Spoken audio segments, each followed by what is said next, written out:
नमस्कार दोस्तों, साइंस की क्लास में आपका स्वागत है। आज साइंस की क्लास में रसायन विज्ञान यानी केमिस्ट्री में आप अम्ल, क्षार और लवण का अध्ययन करेंगे। सबसे पहले जान लेते हैं अम्ल और क्षार होता क्या है। सबसे पहले लेवोसियर ने ऑक्सीजन के गुणों का अध्ययन किया और पाया कि धातुओं के ऑक्साइड जैसे SpNCl तथा C के जलीय विलयन नीले लिटमस को पेपर को लाल कर देते हैं तथा स्वाद में खट्टे होते हैं, तो यह विलयन अम्ल कहलाता है। और धातुओं के ऑक्साइड जैसे Na, K, Ca, Ba, Sr, Mg के जलीय विलयन लाल लिटमस पेपर को नीला कर देते हैं तथा स्वाद में कड़वे होते हैं, तो ये विलयन क्षार कहलाते हैं। लेवोसियर के अनुसार ऑक्सीजन अम्लों का आवश्यक अंग, किंतु डेवी ने इस धारणा को गलत सिद्ध कर दिया तथा उसके अनुसार हाइड्रोजन अम्लों का आवश्यक होना जरूरी है। चलिए शुरू करते हैं आज का टॉपिक अम्ल, क्षार और लवण। अम्ल, क्षार और लवण पहचान और विशिष्ट गुण यानी तत्व आपस में मिलकर यौगिक बनाते हैं। यौगिकों का वर्गीकरण उनके भौतिक गुण, स्वाद, घुलनशीलता एवं रासायनिक स्वभाव के आधार पर किया जाता है। यौगिकों को मुख्य 3 रूपों में बांटा जाता है, अम्ल, क्षार और लवण। सबसे पहले देख लेते हैं अम्ल यानी एसिड। अम्ल लैटिन भाषा शब्द के एसिडस से लिया गया है, जिसका अर्थ होता है खट्टा। ऐसे पदार्थ जो स्वाद में खट्टे होते हैं अम्ल कहलाते हैं। नीले लिटमस कागज के लाल कर देते हैं तथा हाइड्रोजन जिनका एक ऐसा अनिवार्य अंग होता है जिससे धातुओं या मूलकों द्वारा आंशिक या पूर्ण रूप से प्रतिस्थापित किया जा सकता है, अम्ल कहलाते हैं। यानी अम्ल कहाँ कहाँ पाया जाता है, जैसे खट्टे फल सब्जियों के में अम्ल पाए जाते हैं। भोज्य पदार्थ या खाद्य पदार्थों में पाए जाने वाले अम्ल को प्राकृतिक या कार्बनिक अम्ल कहते हैं और ये अम्ल बहुत तीक्ष्ण प्रकृति के होते हैं। इन्हें दुर्बल अम्ल भी कहते हैं। कुछ अम्ल बहुत प्रबल होते हैं जो त्वचा पर पड़ जाने पर बुरी तरह जला देते हैं। उन्हें खनिज अम्ल या प्रबल अम्ल कहा जाता है। ऐसे अम्ल जिनमें पानी की मात्रा अधिक होती है वो अम्ल की मात्रा कम होती है, तनु अम्ल कहलाते हैं। जिन अम्लों में पानी की मात्रा कम होती है उन्हें सांद्र अम्ल कहलाते हैं। सांद्र अम्लों में पानी की मात्रा बढ़ाकर उन्हें तनु अम्ल में बदला जा सकता है।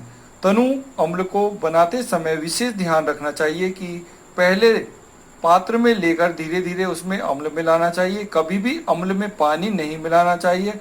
ऐसा करने से अम्ल से जलने की संभावना अधिक रहती है। प्रबल अम्ल से यदि त्वचा जल जाए तो उसे तुरंत पानी की अधिक मात्रा से धोना चाहिए। यह अम्ल के प्रभाव को निष्क्रिय कर देता है। देख लेते हैं प्रकृति में पाए जाने वाले कार्बनिक अम्ल। अम्ल और प्राप्ति यानी एस्कार्बिक अम्ल जो पाया जाता है वो अमरूद में पाया जाता है, आंवला में, मिर्च में आदि में। एसिटिक अम्ल खमीर में पाया जाता है। और जो अमीनो अम्ल होता है वो प्रोटीन से प्राप्त किया जाता है। और टार्टरिक अम्ल जो होता है वो अंगूर में, इमली में, बेरी में होता है। लैक्टिक अम्ल जो होता है खट्टे दूध में होता है। ऑक्जेलिक अम्ल जो होता है टमाटर में, नारंगी में और नींबू आदि में पाया जाता है। अब देख लेते हैं आयनीकरण के सिद्धांत के अनुसार अम्ल किसे कहते हैं। अम्ल वे यौगिक होते हैं जिसमें जल में घोलने पर हाइड्रोजन आयन निकलते हैं, उससे क्या कहते हैं, अम्ल कहते हैं। जैसे उदाहरण है, जैसे H2SO4 को हम क्रिया कराते हैं तो उसमें हाइड्रोजन आयन और सल्फेट आयन प्राप्त होते हैं।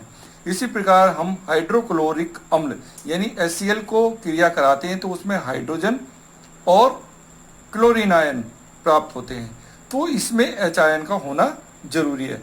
हाइड्रोक्लोरिक अम्ल यानी HCl आमाशय में उपस्थित भोजन के पाचन में सहायक होता है।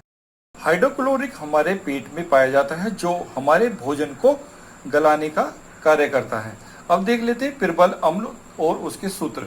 जैसे नाइट्रिक अम्ल और उसका सूत्र होता है HNO3, सल्फ्यूरिक H2SO4, फास्फोरिक अम्ल H3PO4, परक्लोरिक अम्ल HClO4, हाइड्रोक्लोरिक अम्ल यानी HCl।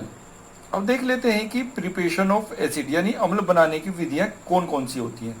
जैसे नंबर 1 पर है कार्बन अधातु है। यह वायु में उपस्थित ऑक्सीजन से क्रिया करके कार्बन डाइऑक्साइड बनाता है जो अम्लीय होता है। जैसे कार्बन प्लस O2 यानी CO2 जब यह अम्लीय कार्बन डाइऑक्साइड जल में घोला जाता है तो कार्बनिक अम्ल बनाता है। CO2 और H2O is equal to C2CO3 यानी कार्बनिक अम्ल बन गया, यानी कार्बन डाइऑक्साइड और जल दोनों मिलकर कार्बनिक अम्ल बनाते हैं।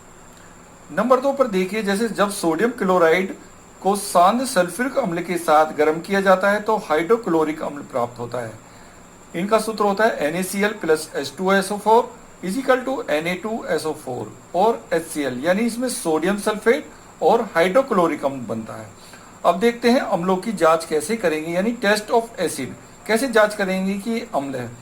अम्ल नीले लिटमस पेपर को लाल कर देता है। कुछ पदार्थों को निर्देशक यानी इंडिकेटर के नाम से जाना जाता है, जिससे मिथाइल ऑरेंज घोल को गुलाबी बना देता है और फिनोल्फ्थालीन अम्लीय घोल को रंगहीन बना देता है।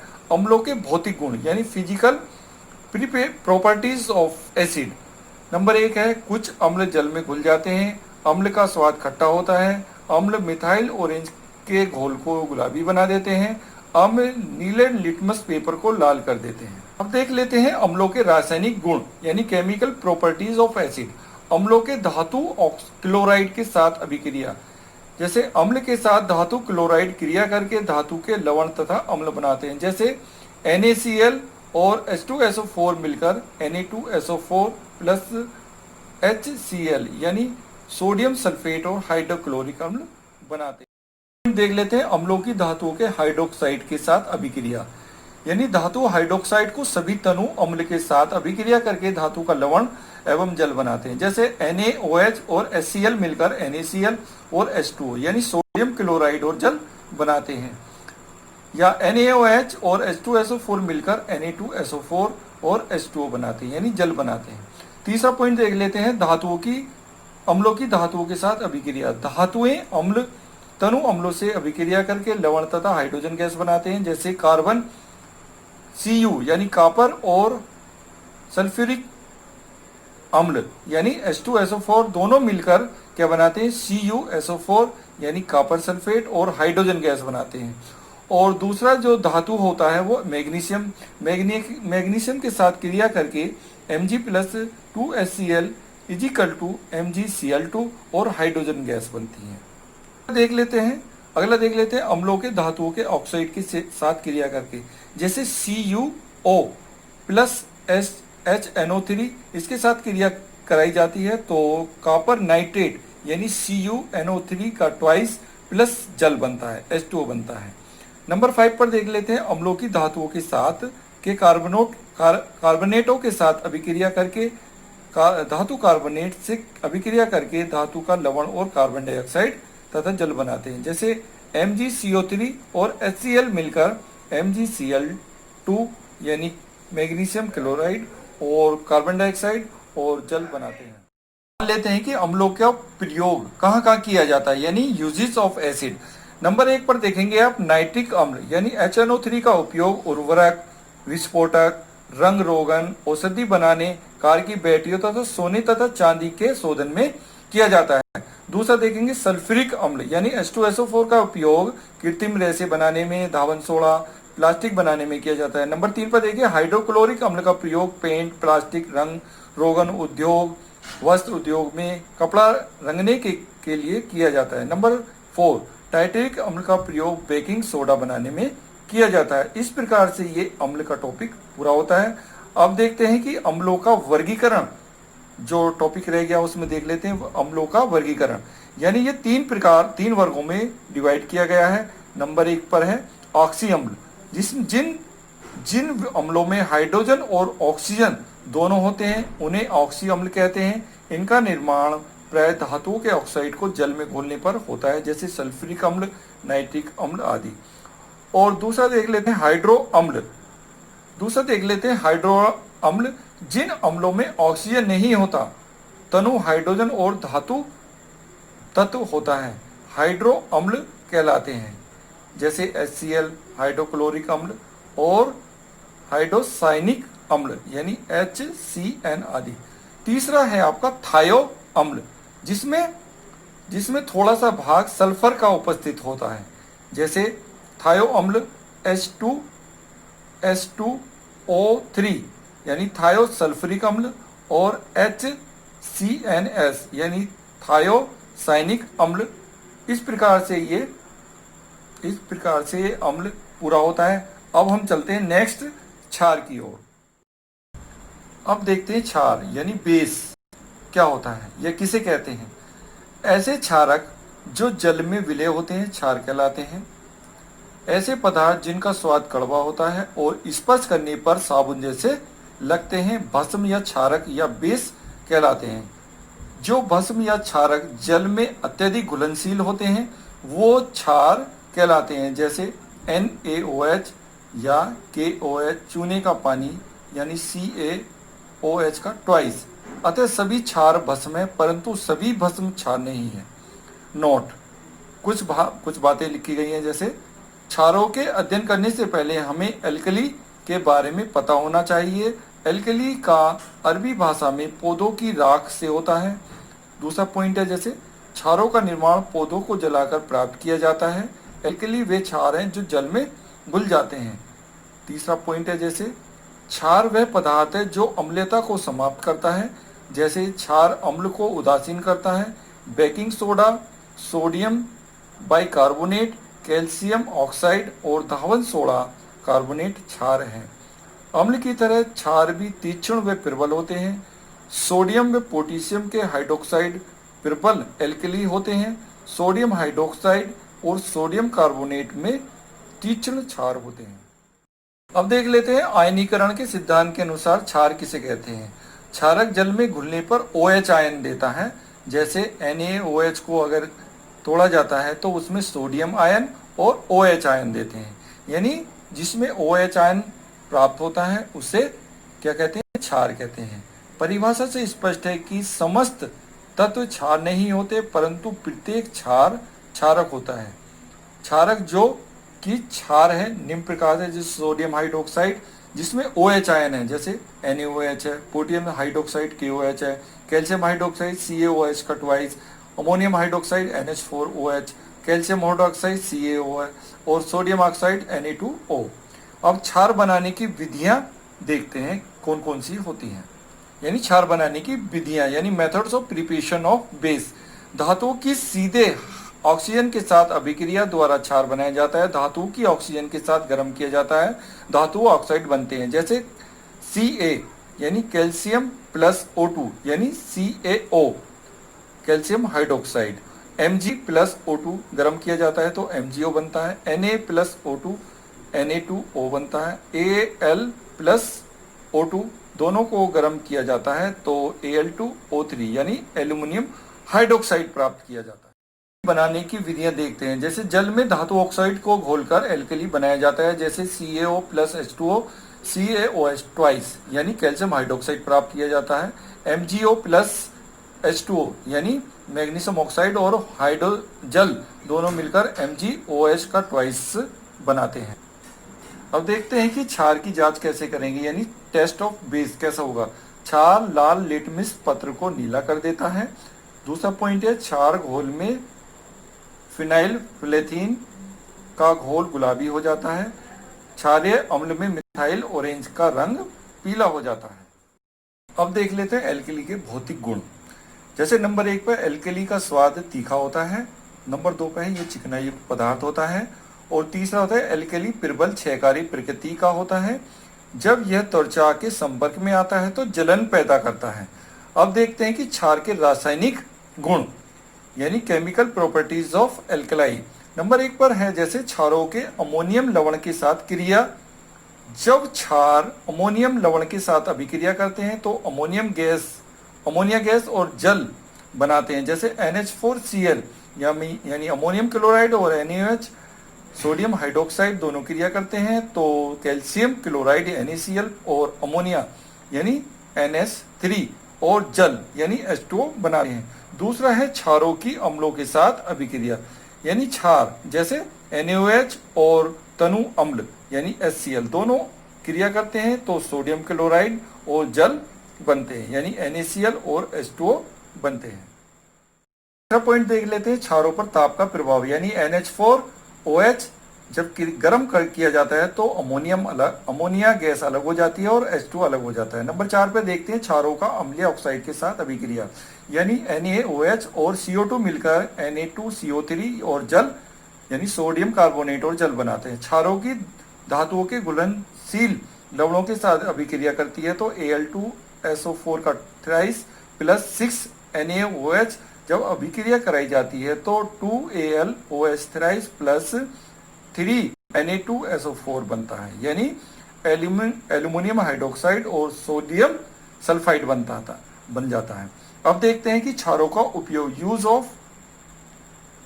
ऑफ बेस यानी पोटेशियम हाइड्रोक्साइड निर्जलीकरण एजेंट के रूप में प्रयोग किया जाता है। दूसरा है अमोनियम हाइड्रोक्साइड घरों की सफाई एवं रासायनिक क्रियाओं में प्रयोग किया जाता है। तीसरा है सोडियम हाइड्रोक्साइड मुख्य रूप से रासायनिक अभिक्रियाओं में प्रयोग किया जाता है। तीसरा कैल्शियम हाइड्रोक्साइड पुताई ब्लीचिंग पाउडर बनाने में तथा जानवरों की त्वचा में बाल हटाने में प्रयोग किया जाता है। और लास्ट है मैग्नीशियम हाइड्रोक्साइड और सोडियम एल्यूमिनियम हाइड्रोक्साइड को मुख्य रूप से प्रयोग किया जाता है। तो अम्ल और क्षार के बाद आता है तीसरा लवण यानी साल्ट। किसे कहते हैं लवण? वे यौगिक जो अम्ल और क्षार के परस्पर उदासीनीकरण की क्रिया द्वारा प्राप्त होते लवण कहलाते हैं। जैसे क्षार है NaOH और HCl यानी अम्ल है, दोनों अम्ल और क्षार की क्रिया कराई जाती है तो लवण यानी NaCl बनता है, ये लवण है। और हाइड्रोजन और H2O यानी जल बनता है। तो इस प्रकार से अम्ल और क्षार की जब क्रिया कराई जाती है तो क्या प्राप्त होता है? लवण प्राप्त होता है। या देख लेते हैं NaOH और H2SO4, यहाँ पे सोडियम हाइड्रोक्साइड क्या है? क्षार है। और H2SO4 यानी सल्फ्यूरिक अम्ल क्या है? ये अम्ल है। तो दोनों की क्रिया कराई जाती है तो Na2SO4 यानी सोडियम सल्फाइड प्राप्त होता है जो एक लवण है और साथ में जल यानी H2O प्राप्त किया जाता है। अतः लवण की परिभाषा इस प्रकार दी जा सकती है कि किसी अम्ल की हाइड्रोजन पूर्ण रूप से या आंशिक रूप से किसी धातु या धातु के समान व्यवहार करने वाले मूलक द्वारा प्रतिस्थापित होने पर जो यौगिक प्राप्त होते हैं उन्हें लवण कहते हैं। जैसे आंशिक प्रतिस्थापन में देख सकते हैं हम, जैसे 2KOH यानी क्षार और H2SO4 यानी अम्ल, तो इसमें थोड़ा आंशिक रूप से लवण में H आयन प्राप्त होते हैं यानी KHSO4 और H2O यानी जल। यानी पूर्ण प्रतिस्थापन का मतलब है 2KOH यानी क्षार होता है और अम्ल H2SO4 यानी इसमें जो प्राप्त होता है K2SO4 यानी लवण प्राप्त होता है और H2O जल प्राप्त होता है। देख लेते हैं लवणों का वर्गीकरण यानी क्लासिफिकेशन ऑफ साल्ट। सबसे पहला पॉइंट है इसमें सामान्य लवण यानी नॉर्मल साल्ट। किसी अम्ल की संपूर्ण हाइड्रोजन के प्रतिस्थापन से प्राप्त लवण सामान्य लवण कहलाता है। जैसे NaCl, NaNO3, KNO3 आदि। दूसरा पॉइंट है अम्लीय लवण यानी एसिडिक साल्ट। लवण का जलीय घोल जब अम्ल के साथ समान व्यवहार करता है तो अम्लीय लवण कहलाता है। इसका घोल अम्लीय होता है, जैसे सोडियम बाइकार्बोनेट, पोटेशियम बाइकार्बोनेट। तीसरा है क्षारीय अम्ल यानी बेसिक साल्ट। लवण का जलीय घोल जब क्षार के समान व्यवहार करता है तो उसे क्षारीय लवण कहते हैं। यह घोल क्षारीय होता है, जैसे लेड हाइड्रोक्साइड और मैग्नीशियम हाइड्रोक्साइड क्लोराइड। चौथा है मिश्रित लवण। जिन लवणों में एक से अधिक अम्लीय क्षारीय मूलक प्राप्त होते हैं वो मिश्रित लवण कहलाते हैं, जैसे CaOCl ट्वाइस यानी ब्लीचिंग पाउडर आदि। पांचवा है संकर लवण। वह लवण जो जल में घोलने पर एक साधारण आयन तथा एक संकर आयन देता है वो संकर आयन कहलाते हैं, जैसे पोटेशियम फेरोसाइनाइड। और लास्ट आता है इसमें युग्म लवण यानी डबल साल्ट। अणुभारों के अनुपात में दो सरल एवं सामान्य लवणों को मिलाने पर प्राप्त लवण को युग्म लवण कहलाते हैं। ये लवण जल में घुलने पर आयनीकृत होकर लवणों के आयन देते हैं, जैसे फिटकरी। इसका उदाहरण फिटकरी। फिटकरी का कभी कभी क्या पूछ लेते हैं? सूत्र पूछ लेते हैं। तो इसका सूत्र है K2SO4 Al2 SO4 का थ्राइस और 24 H2O। अब देख लेते हैं लवणों को बनाने की विधि यानी methods of preparation of salt. अम्ल और धातुओं की अभिक्रिया के द्वारा लवण बनाया जाता है, जैसे Zn प्लस HCl, तो इसमें क्या बनेगा, जिंक क्लोराइड ZnCl2 और हाइड्रोजन गैस बनेगी। दूसरा देख लेते हैं NaOH के साथ क्रिया कराई जाएगी हाइड्रोक्लोरिक अम्ल की यानी HCl की, तो उसमें बनेगा सोडियम क्लोराइड। अब देख लेते हैं लवणों के उपयोग यानी यूजेस ऑफ साल्ट। इसके कहाँ कहाँ उपयोग होते हैं उसके लिए देखते हैं हम। लवण के उपयोगों को देख लेते हैं। जैसे नंबर 1 पर है जिप्सम का उपयोग प्लास्टर ऑफ पेरिस बनाने में किया जाता है। दूसरा है फिटकरी का उपयोग जल शुद्धिकरण में किया जाता है। तीसरा है साधारण नमक या ये हमारे भोजन के काम आता है।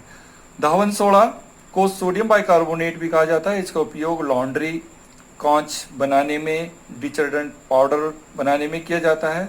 और नंबर 5 पे हरा थोथा का उपयोग स्याही तथा कीटनाशक के रूप में किया जाता है। बेकिंग नंबर 6 पर है बेकिंग सोडा का उपयोग बेकिंग पाउडर की तरह किया जाता है। पेट में अम्लता को खत्म करने के लिए उपयोग किया जाता है और अग्निशामक यंत्रों में भी इसका उपयोग किया जाता है। 7 नंबर पर पोटेशियम नाइट्रेट का उपयोग कांच, गन पाउडर, पटाखे, उर्वरक तथा साल्ट मीटर आदि बनाने में किया जाता है। और 8वां है लास्ट इसका कॉपर सल्फेट का उपयोग फंगस नाशक और इलेक्ट्रोप्लेटिंग और रंग बनाने में किया जाता है। देख लेते हैं कि उदासीनीकरण क्या होता है, इसकी भी थोड़ी जानकारी ले लेते हैं। जब कोई अम्ल किसी क्षार से क्रिया करता है तो लवण तथा जल बनता है। इस क्रिया को उदासीनीकरण कहते हैं। उदासीनीकरण अभिक्रिया में नया पदार्थ निर्मित होता है जिन्हें लवण कहते हैं। लवण अम्लीय, क्षारीय तथा उदासीन प्रकृति का हो सकता है। उदासीनीकरण प्रक्रिया में विमुक्त ऊष्मा को उदासीनीकरण ऊष्मा कहते हैं। जैसे हाइड्रोक्लोरिक अम्ल और क्षार। हाइड्रोक्लोरिक अम्ल तथा NaOH यानी क्षार दोनों मिलकर क्या बनाते हैं, NaCl यानी लवण बनाते हैं और H2O यानी जल बनाते हैं और ऊष्मा प्रदान करते हैं। तो यह है क्या है, एक उदासीनीकरण का उदाहरण है। इस प्रकार ये टॉपिक समाप्त होता है। थोड़ा सा अब हमने क्या पढ़ा उसमें थोड़ा सा हम इसका समराइज कर देते हैं, थोड़ा सा समराइज करके बताते हैं। हमने पढ़ा कि अम्ल क्या है। अम्ल वे पदार्थ हैं जो जल में घोलने पर हाइड्रोजन आयन यानी H आयन देते हैं, अम्ल कहलाते हैं। और हमने पढ़ा ऐसे पदार्थ जिसे पानी में घोलने पर हाइड्रोक्सिल यानी OH आयन देते हैं, वो क्षार कहलाते हैं। और क्षार तथा अम्ल की प्रतिक्रिया के फलस्वरूप लवण बनते हैं। इस क्रिया में जल का भी निर्माण होता है और यह क्रिया उदासीनीकरण कहलाती है। हमने ये पढ़ा कि क्षार कुछ धातुओं के साथ क्रिया करके हाइड्रोजन गैस देते हैं और लवण हमेशा उदासीन होते हैं, अर्थात उनका pH मान 7 होता है। और अम्लीय विलयन विद्युत का चालन करते हैं। वे पदार्थ जिनका pH मान 7 से कम होता है वो क्या कहलाते हैं, अम्ल कहलाते हैं। और 7 से जिसका अधिक होता है वो क्या कहलाते हैं, क्षार कहलाते हैं। क्षार अम्लों के साथ क्रिया करके लवण तथा जल बनाते हैं। अम्ल नीले लिटमस पेपर को लाल कर देते हैं और प्रबल अम्ल तथा प्रबल क्षारकों के लवण उदासीन होते हैं। तो इस प्रकार से ये थोड़ी समराइज हो गया। थोड़ा सा आप ये देख लेते हैं कि हाइड्रोक्लोरिक अम्ल का उपयोग कहाँ ये किया जाता है, क्लोरीन निर्माण में किया जाता है और नमक के शोधन में किया जाता है। एसिटिक अम्ल कहाँ किया जाता है, सिरके में किया जाता है, अचार बनाने में किया जाता है। सोडियम क्लोराइड को आप जानते हैं वो घरों में यूज होता है। और कैल्शियम हाइड्रोक्साइड चूने के रूप में प्राप्त यूज किया जाता है। सोडियम क्लोराइड कॉमन साल्ट होता है। सोडियम बाइकार्बोनेट धावन सोडा होता है और सोडियम बाइकार्बोनेट खाने का सोडा होता है। इस प्रकार से ये टॉपिक यहीं समाप्त होता है। आपको अगर इस चैप्टर में कोई भी प्रॉब्लम हो उसको कमेंट्स द्वारा मुझे बताएं। अगर पसंद आए तो लाइक और शेयर करें। आपके लाइक करने से मुझे मोटिवेशन मिलता है। अगर आप चाहते हैं कि मुझे मोटिवेशन मिले तो आप इसे लाइक और शेयर करें, चैनल को सब्सक्राइब करें। Thank you.